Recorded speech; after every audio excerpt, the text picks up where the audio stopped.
गुरुग्राम हरियाणा, जिसे कि हम गुड़गांव भी कहते हैं, it is one of the most developed cities of India.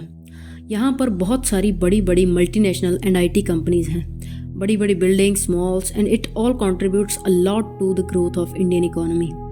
And हमारे आज के केस की शुरुआत भी इसी गुरुग्राम से होती है। विक्रम चौहान, जो कि बाय प्रोफेशन एक इंजीनियर थे, वो गुरुग्राम में ही पले बड़े थे। कॉलेज ख़त्म करने के बाद उनकी एक अच्छी खासी कंपनी में जॉब लग गई थी and he was earning pretty well. So in 2013 उनके घर वाले उनकी शादी दीपिका नाम की एक लड़की से फिक्स कर देते हैं, जो कि एक प्राइवेट बैंक में अच्छी खासी पोस्ट पर थी। सो घर वालों की मर्जी से विक्रम और दीपिका की 2013 में शादी हो जाती है। एंड भले ही उनकी शादी एक अरेंज मैरिज थी, बट स्टिल उन दोनों की बॉन्डिंग काफ़ी अच्छी हो गई थी and they really loved each other. शादी के अगले ही साल उन्हें एक प्यारी सी बेटी होती है एंड उनकी लाइफ और भी खुशियों से भर जाती है। बट अब विक्रम को कहीं ना कहीं एहसास होने लगता है कि उसका परिवार बड़ा हो रहा है और उसका भी अपना घर होना चाहिए। सो फाइनली इन 2015 विक्रम और दीपिका दोनों मिलकर गुरुग्राम की अंसल वैली व्यू सोसाइटी में एक फ्लैट खरीद लेते हैं एंड देन विक्रम एंड उसकी फैमिली यहीं पर शिफ्ट हो जाती है। यहाँ आने के बाद दीपिका एक बार फिर से प्रेग्नेंट हो जाती है एंड वो लोग अब बहुत खुश थे क्योंकि जल्द ही उनका परिवार पूरा होने वाला था।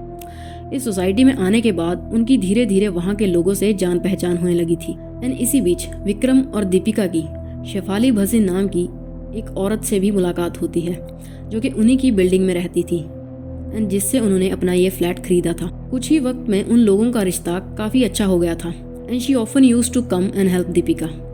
शेफाली खुद भी मैरिड थी एंड पेशे से एक फ्रीलांसर थी एंड उसका कोई बच्चा नहीं था।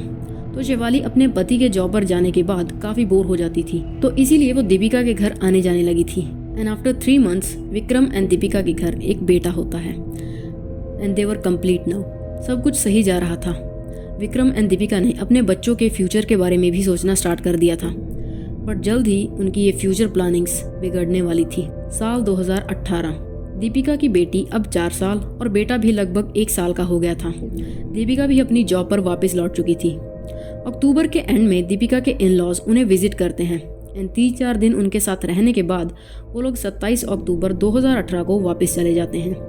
एंड ये करवा चौथ का दिन था, जिस दिन सभी पत्नियां अपने पतियों की लंबी उम्र के लिए व्रत रखती हैं एंड दीपिका ने भी विक्रम के लिए व्रत रखा था। बट इससे पहले कि वो चांद को देखकर अपना ये व्रत खोलती, एक बहुत ही भयानक हादसा हो जाता है। दीपिका 8th फ्लोर की बालकनी से कूदकर अपनी जान दे देती है और क्योंकि ऊंचाई ज़्यादा थी so she dies on the spot. जैसे ही दीपिका गिरती है, आसपास में लोग इकट्ठा हो जाते हैं एंड तुरंत एम्बुलेंस को बुलाकर दीपिका को हॉस्पिटल भेजा जाता है। एंड इसी बीच एक पड़ोसी इस बात की जानकारी विक्रम, जो कि बच्चों के साथ अपने फ्लैट में था, उसे दे देता है। दीपिका के बारे में ऐसी बात सुनकर वो तुरंत हॉस्पिटल के लिए निकल जाता है, लेकिन तब तक बहुत देर हो चुकी थी एंड दीपिका मर चुकी थी। विक्रम को कुछ भी समझ नहीं आ रहा था कि ये सब क्या हुआ। He was in ultimate shock. खैर, इन्हीं सब में हॉस्पिटल अथॉरिटीज़ ने इस इंसिडेंट की खबर पुलिस को दे दी थी एंड पुलिस भी हॉस्पिटल पहुंच चुकी थी। वो लोग विक्रम से इस इंसिडेंट के बारे में पूछते हैं तो वो उन्हें बताता है कि वो घर पर बच्चों के साथ था एंड उसकी बीवी उसे ये बोलकर गई थी कि वो बालकनी में चांद देखने जा रही है और तभी ये सब हो गया। पुलिस उससे ये भी पूछती है कि क्या उसकी किसी से कोई दुश्मनी है या कोई भी ऐसा शख्स जो उसका बुरा चाहता हो। बट विक्रम पुलिस के सामने रिवील करता है कि जैसा वो लोग सोच रहे थे वैसा कुछ भी नहीं था।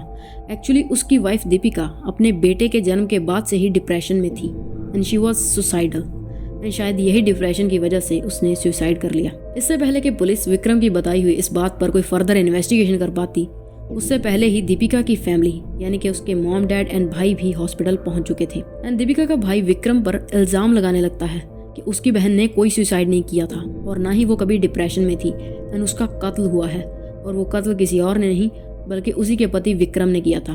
पुलिस के लिए ये बात काफ़ी शॉकिंग थी कि जो आदमी उनके सामने एक अच्छा पति बन रहा था, आखिर उस पर ऐसा इल्ज़ाम क्यों लग रहा था।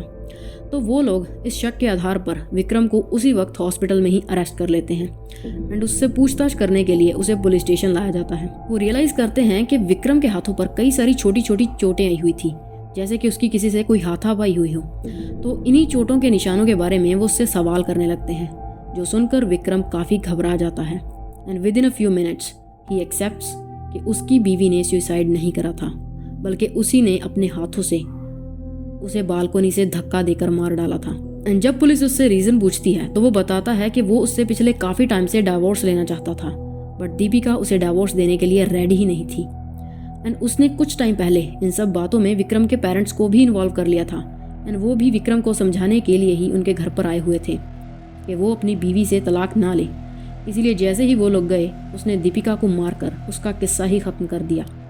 लेकिन उसे डाइवोर्स चाहिए क्यों था? वेल, इसका जवाब विक्रम तो नहीं, बट उसका मोबाइल ज़रूर दे देता है। दरअसल उसकी रीसेंट चैट्स में एक लड़की थी जिसके साथ उसकी कॉल्स और टेक्स्ट मैसेजेस पर घंटों तक बातें हुआ करती थी।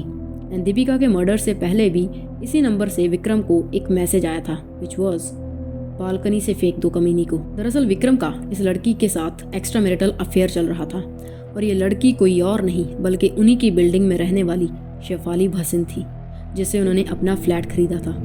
तो पुलिस उसी वक्त दीपिका के मर्डर में शेफाली को भी अरेस्ट कर लेती है। अब विक्रम और शेफाली दोनों को आमने सामने बैठाकर उनसे पूछताछ की जाती है। एंड तब वो दोनों रिवील करते हैं कि एवर सिंस दे मेट उन दोनों को एक दूसरे से प्यार हो गया था। एंड वो दोनों अपना ज़्यादातर टाइम तब से एक साथ ही बिताते थे, कभी विक्रम के फ्लैट पर और कभी शेफाली के फ्लैट पर, क्योंकि विक्रम की वाइफ भी जॉब करती थी और शेफाली का पति भी। पर एक दिन उनके इस अफेयर का पता दीपिका को चल गया एंड तब से उनका मिलना बहुत मुश्किल हो गया था। तो इसीलिए विक्रम और शेफाली दोनों ही अपने पार्टनर से डाइवोर्स लेने का डिसाइड कर लेते हैं, जिसमें शेफाली का हस्बैंड तो उसे डाइवोर्स देने के लिए मान जाता है, मगर दीपिका इस चीज़ के लिए बिल्कुल भी तैयार नहीं होती, जिस कारण वो दोनों काफ़ी लंबे टाइम से उसे मारने की प्लानिंग कर रहे थे। और इससे पहले भी वो एक बार उसे मारने की कोशिश कर चुके थे, जब विक्रम अपनी फैमिली को घुमाने के लिए लद्दाख गया था। लेकिन तब किसी कारण से दीपिका की जान बच गई थी। मगर 27 अक्टूबर को करवा चौथ वाले दिन उन्हें एक बार फिर से ये मौका मिलता है। दरअसल जैसे ही विक्रम के पेरेंट्स चले जाते हैं, दीपिका विक्रम से कहती है कि ये उसका लास्ट चांस है। अगर दोबारा वो शेफाली के पास गया तो वो उनके रिश्ते के बारे में पूरी सोसाइटी को बता देगी और उन दोनों के कैरेक्टर की धज्जियां उड़ा देगी। ये बात सुनकर विक्रम और शेफाली दोनों ही बहुत ज्यादा डर गए थे। इसीलिए शेफाली के कहने पर विक्रम उसे 8वीं मंजिल की बालकनी से फेंक देता है। दीपिका खुद को बचाने के लिए बहुत जद्दोजहद करती है।